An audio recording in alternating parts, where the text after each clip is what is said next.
everyone, if you're new here, welcome to my channel, and if you're returning, welcome back. My name's Gia, and on this channel we talk about things like minimalism, frugal living, digital detoxes, just kind of like trying to get more into like a simple way of living and like a, more simple mindset and stuff like that. So today's topic is going to be on how to cut costs of living, because as we know, inflation has gone through the roof and people are having trouble just getting by day to day, and just the cost of literally everything is just skyrocketed. So we all have to cut back on some things, be more careful about how we spend money, make sure we're saving money at the same time where we can. So yeah, I thought I'd put together a handful of tips for you guys to help you, cut costs on day-to-day living and stuff like that. And here's some things that I follow, and how I try to implement these things in my own life. Without further ado, let's get into this list. The first thing I want to touch on is cook your own food. I know things like Uber Eats, takeaway, all this kind of thing is super convenient. Like, it's one click of a button, you just have to sit there and some person rocks up on your doorstep with your dinner. But the cost over time of even having Uber Eats a couple of times a week just accumulate. If you learn how to cook your own food and things like that, it's better for you too. It's so much better for you. It tastes better. It's just better. And that also follows into limit your takeaway, your takeout, your takeaway, whatever you call it, wherever you are. Limit your consumption of that. Like, it's fine to have special treats every now and again. I'm totally for that. But don't treat yourself every single day. Like, you don't need to do that. Like, every now and again is fine. But just be, careful about how you're spending your money. Plan your meals. This is a really important thing. If you're not planning about what you're going to have, you're just going to impulse buy the first thing you see on the shelf and go, oh, I feel like that right now. Oh, I feel like that. Without actually taking into consideration like what you can bulk cook, what you can, things like that. So you can freeze a whole bunch of things, just like when you make a big meal, and then you've got, food for when you don't feel like cooking a certain day. You can just take something out of the freezer and eat that. I do a lot of that. About half the week I like cooking something fresh, and the other half I'm just eating stuff that's like I've already pre-made and I've frozen, and it really works well because you're saving grocery costs that way as well. When you do your shopping, shop for the specials. I do this, so I do my shopping weekly, and normally I'm spending for one person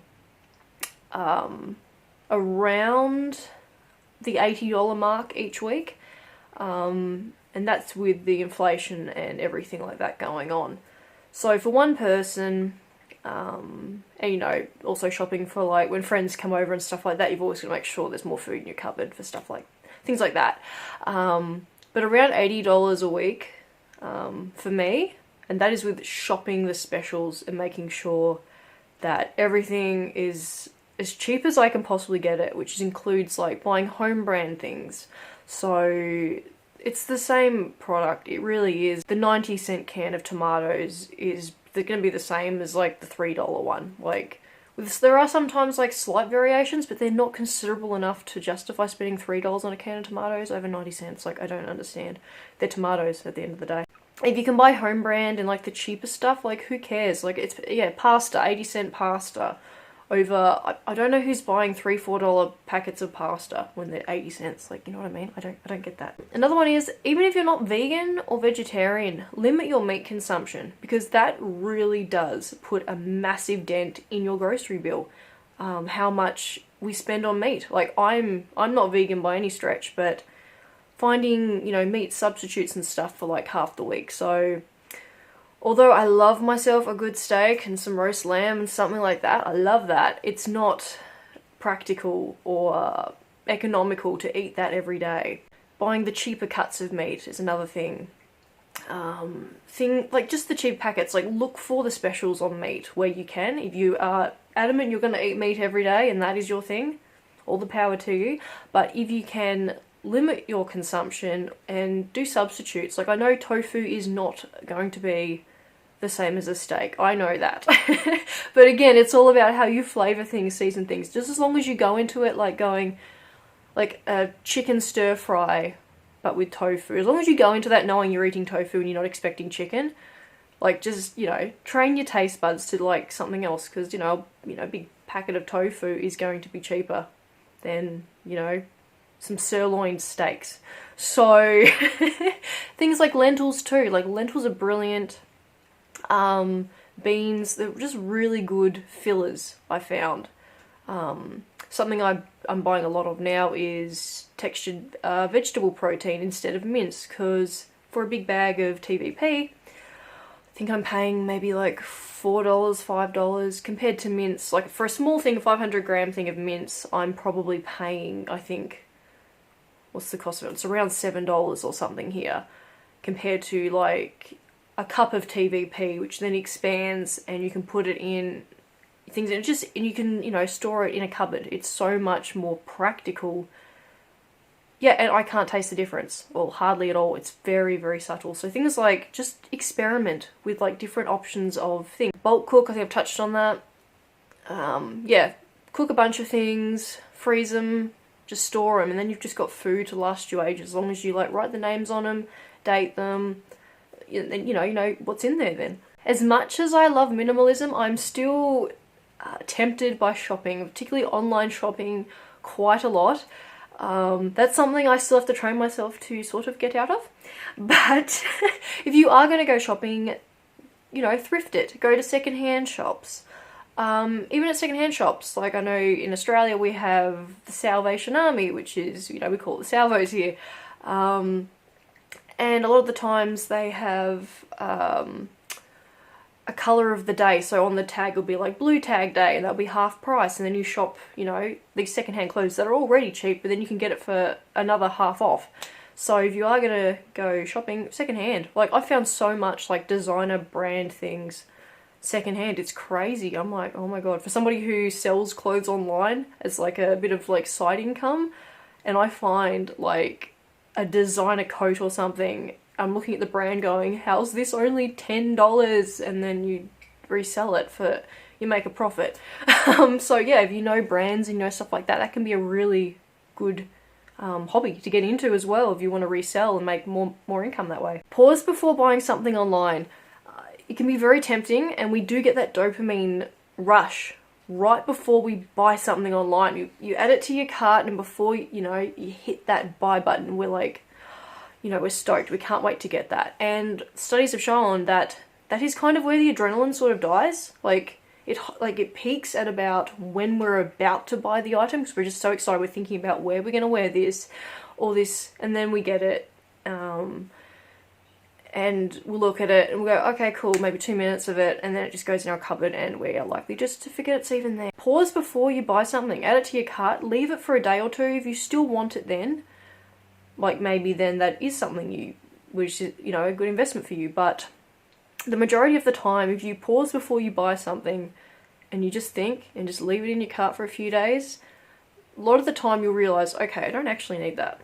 Stock up on non-perishable foods on sale, and also other non-perishable items like, you know, cleaning products, things like this, toothpaste, toothbrushes, things that are on special and are non-perishable. If you can find a really good deal on something, I'd say just stock up. Like, I'm a minimalist, but when it comes to food, and particularly food that has a, you know, very far away expiry date, it's smart to just stock up now. With the, you know, inflation going up and up and up, food is not going to be getting cheaper. So even that, you know, 90-cent can of tomatoes, I've noticed, no, I was buying 60-cent cans of tomatoes, and then I noticed the other week they've gone up to 75 cents, which doesn't seem like a big jump, but when it's a low-priced item that's 60 cents and it's always been 60 cents, and then there's a, you know, 15-cent increase, that is quite an astounding amount to just jump up. And I don't think it's going to be stopping anytime soon. I think things like this are just going to keep increasing over time. So to stock up on non-perishables is just a really smart thing to do. Find the best phone and internet plan for where you are. This was one I had a lot of trouble finding, because I remember when I first moved out, I was living with housemates and we were on like, I think it was an $80 internet plan between 3 of us.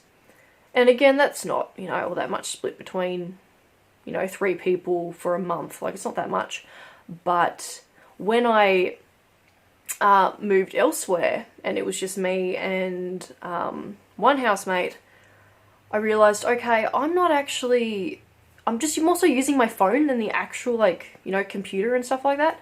So I'm like, is there a phone plan that I can get? Because my phone plan was also like $30 a month, which is not, you know, a hell of a lot. But I wasn't happy with the phone plan. There wasn't enough data. And I just did not feel like I was getting my money's worth, even for $30. So I found an online one that I was researching, and it was unlimited data, $35 a month, and like I could hotspot the internet from my phone to my smart TV, so I didn't actually have to pay for an internet plan as well as a phone plan. So for $35 a month, unlimited data, unlimited calls and texts, I'm paying $35 a month, and that is like an incredible deal in my opinion. So I completely cut out that middleman of like internet and just hotspot off my phone. So you got to think your way around things. And for anyone curious in Australia what plan that is, it's Felix. Look it up. It is phenomenal. Like, I cannot believe that, you know, that sort of plan even exists. Use less power and electricity. So I know that can be hard, and particularly we are at the end of winter in Australia now, and it's been a pretty cold winter, at least where I am. And you are probably going to use heating, like, there's no way around that, but to limit your heating costs, you know, rug up, like more blankets, things like this. Have the heater on, you know, for not all day. Don't have it running all day. You know, just like, you know, take the chill off the air in the morning and like before you go to bed at night and things like that. And if you do need to run a heater while you're sleeping, keep it on low. Turn off power points when you're not using them. Like, all that does save power. It doesn't sound like it does, but it all adds up in the long run. Learn to mend clothes. I'm not talking like full on like buy a sewing machine, unless that's your thing, completely, you know, redo clothing.